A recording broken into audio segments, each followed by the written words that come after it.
Am I the a-hole for telling my fiancé if I see her friend again, I'm calling the cops? Plus update.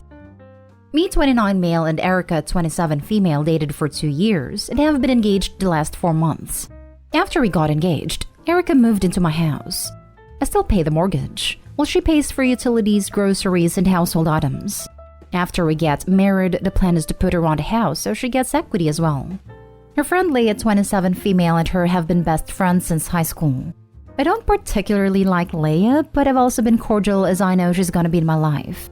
My issue is Leah thinks of my home as hers. Couple examples. She always brings her boyfriend over and he's a sketchball. She talks to me in a very disrespectful way in my own house, like I'm a guest, and she/Erica own it. One day I went out to my garage and some of my tools were missing. I checked my camera and Leah/boyfriend were in my garage with Erica and took some tools with them. I asked Erica and she said they were just borrowing and would return them. I had to reach out multiple times for them to finally return the tools weeks later. I have a nice wine/liquor collection, and I was working late on Friday. While working, I heard some clanking of bottles together. Erica wasn't home, so I went out to see what was up.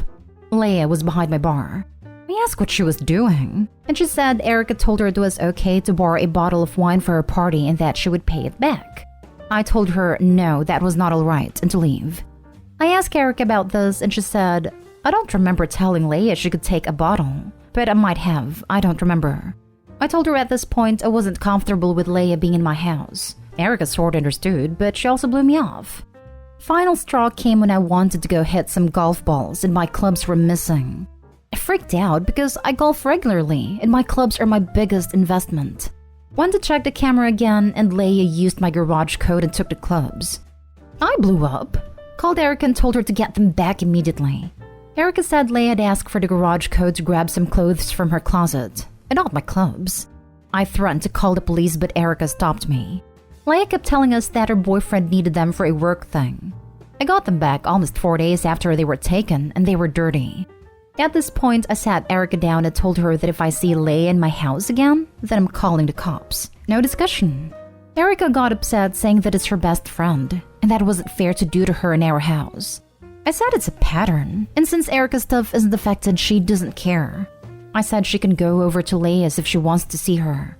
She said she can't do this because Leah doesn't like her apartment, and Leah's boyfriend is always there, which makes Erica uncomfortable.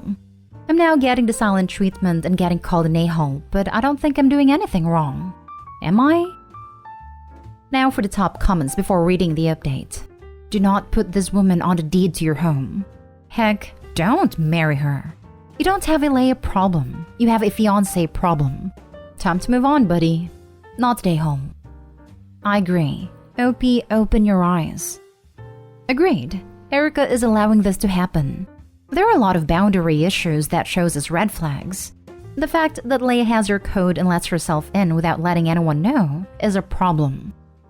And you can truly see that Leah does not give a single damn.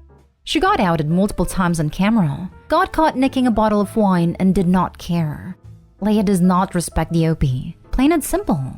And Erica is fully endorsing this behavior in their house that she does not own any part of. I'm starting to think Leah did, in fact, have Erica's permission to take that bottle. Erica just backpedaled and threw her friend under the bus when OP got upset. I wouldn't be surprised if Leah also thought she had permission to borrow the clubs. After all, we know Erica gave her the key/code and gave permission to borrow the tools. Either way, neither of the ladies have boundaries. But this sounds like an Erica problem. Also, I would keep copies of the security footage, just in case, and change the garage code. Already have done these things, but thank you for the advice. I won't give Erica the new code. She has the clicker to get in and out, but I'm not comfortable giving her the code until this whole situation works itself out.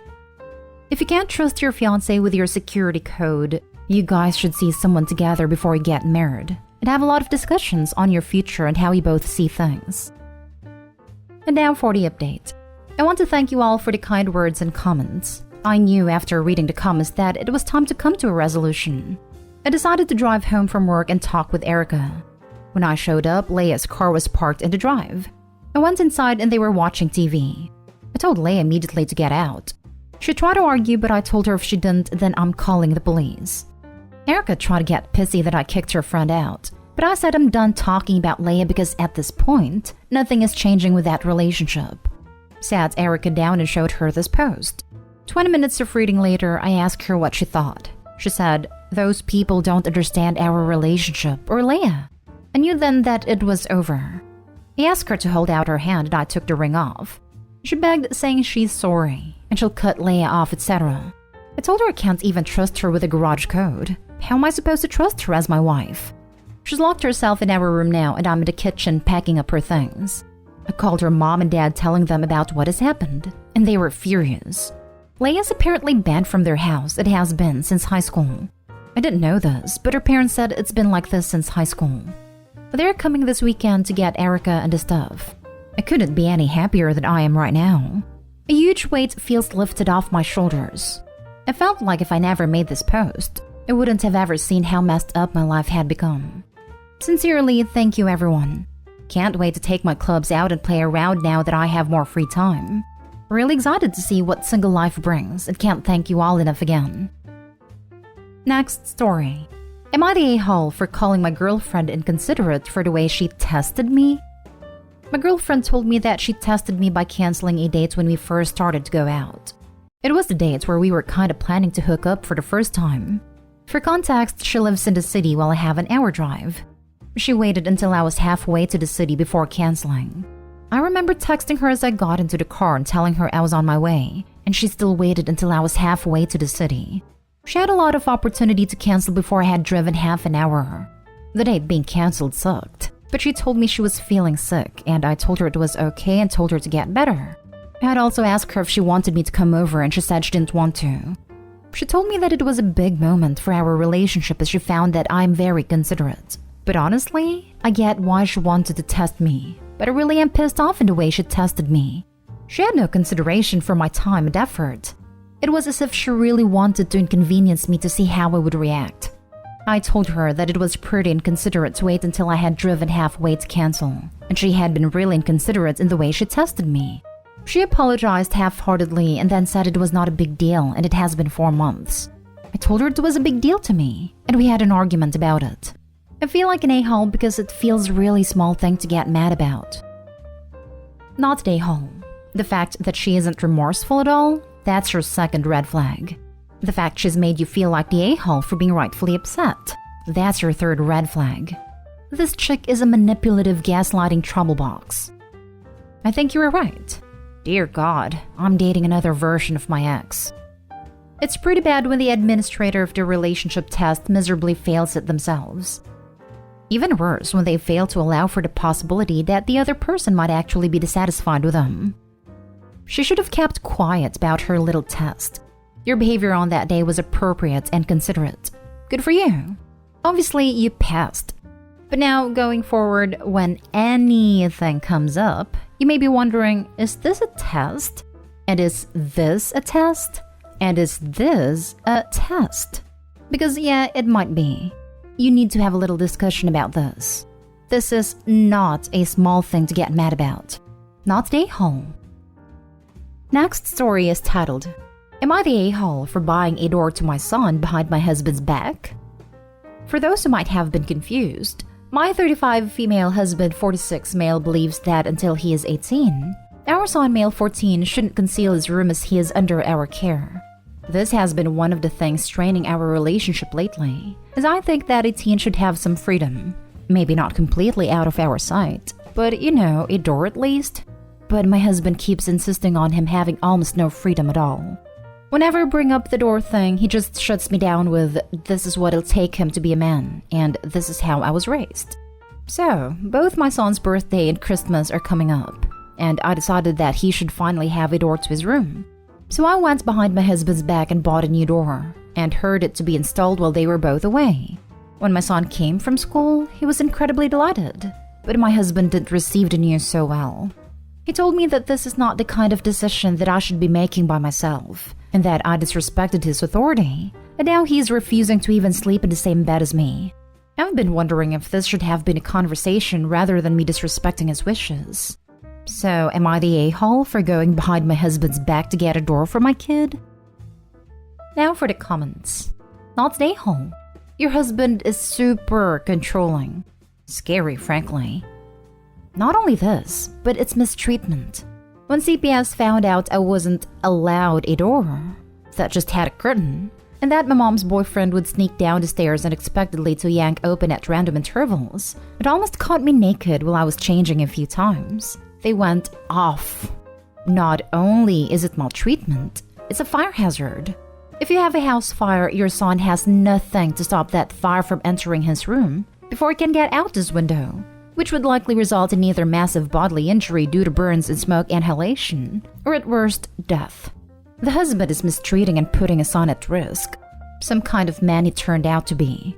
Edited to add, please find a safe way to live with your son. Frankly, I'm worried that things will escalate in the way he treats the both of you if you continue to stand up for yourself with your shiny new spine OP. I don't want you trapped in a home with a violent person. No one deserves that. Not stay home. Your husband was the one who made the decision to not let him have a door, without your input, and now you've shown him what that's like, and he doesn't like it. My question is, why have you stayed so long with a man who treats your son this way? Yes, this feels awful. And frankly, I have an insane amount of resentment for any man who seems to think he automatically has authority and dominion over his home as the ultimate ruler. BS. Opie's not the a-hole for getting him a door. But if she doesn't realize that this is going to be a never-ending battle in his teens, and that he's going to leave and not come back once he turns 18 unless they get their act together, she's got some very rude surprises coming. Not stay home. There are bigger issues here than the door, which is already a big issue. I believe not having door or any right to privacy is maltreatment. I'm sorry your husband was brought up in an awful home, but that doesn't give him the right to mistreat your son.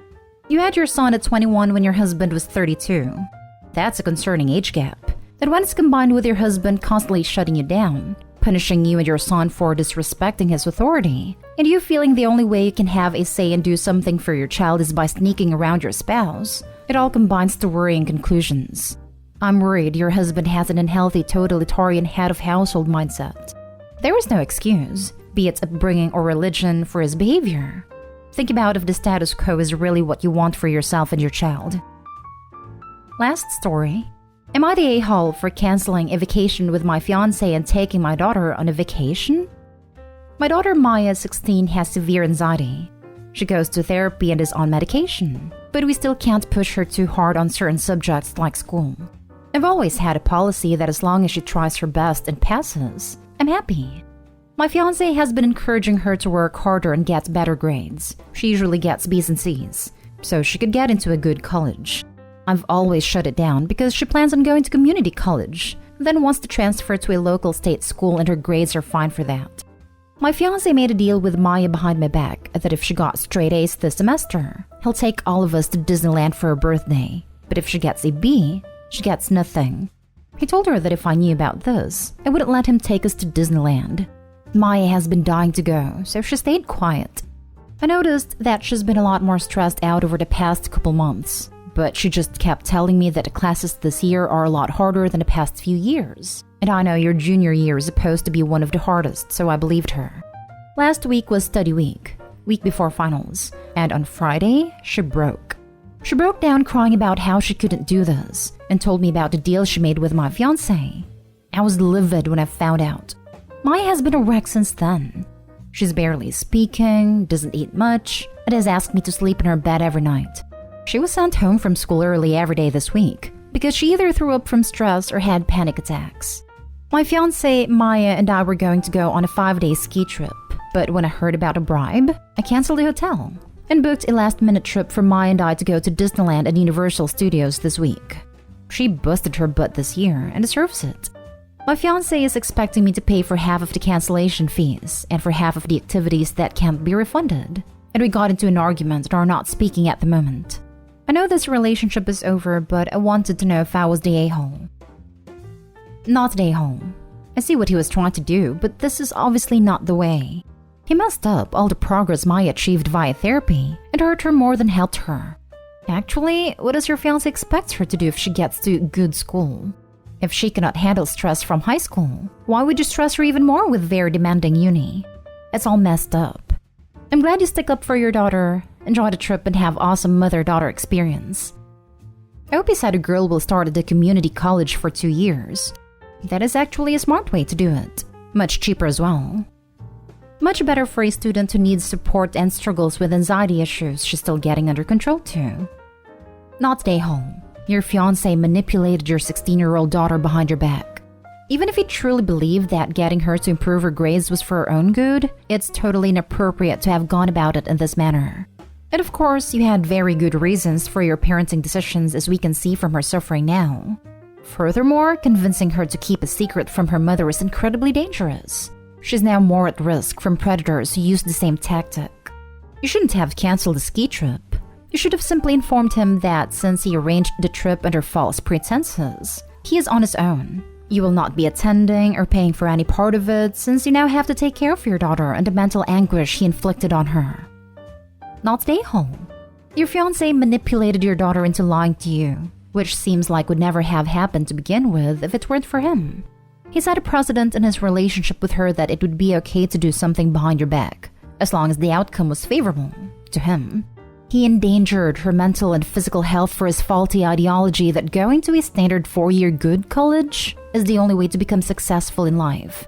If this ploy would have been successful, what would have been the next thing you felt he needed to correct in your parenting behind your back?